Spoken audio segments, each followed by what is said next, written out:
Inoperahan ng isang babaeng senior citizen matapos siyang matusok ng bakal sa bakod ng kanyang kapitbahay sa Quezon City.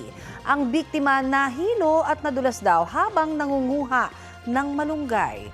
Babala po, sensitibo ang balitang hatid ni James Agustin.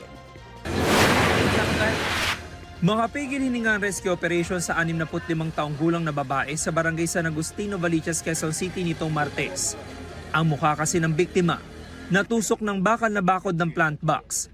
Nilagyan ng benda ang ulo ng babae ng Emergency Medical Services ng QCDRMO at gumamit ng hydraulic cutter ang Special Rescue Force ng Quezon City Fire District para maputol ang bakal. Pagkatapos manu-manong tinibag sa pagkakasemento ang bahagi nito hanggang sa tuluyan ng mailigtas ang biktima.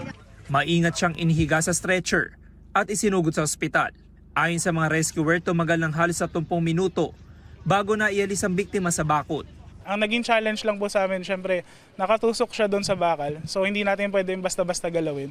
So nagdahan-dahan lang po tayo doon hanggang sa matanggal natin siya doon sa pagkakatusok. Kahit papano, pasalamat pa rin at walang tinamaan na vital yung carotid artery, hindi masyadong nadali. And then yung dito, yung sa trachea, yung sa airway, hindi naman tinamaan. Sa impormasyon na nakalap ng BFP, nangyari ang insidente ilang metro lang ang layo sa bahay ng biktima. Ang plant box pagmamayari ng kanyang kapitbahay. Ang sabi lang po ng witnesses na nandun sa paligid is kumukuha siya ng malunggay and then nahilo, then suddenly nadulas doon sa may gilid ng plant box, then saka siya natusok doon sa fence. Sumailalim sa operasyon ng biktima para matanggalan ang nakatusok na bakal. Nagpapagaling pa siya sa ospital.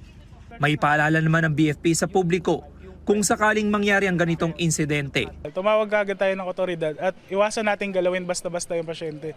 So, i-stabilize lang natin, hawakan lang siya kung saan siya nakalugar, then hintayin natin yung otoridad na gumawa ng paraan para matanggal siya dito ng safe. James Agustin, nagbabalita para sa GMA Integrated News.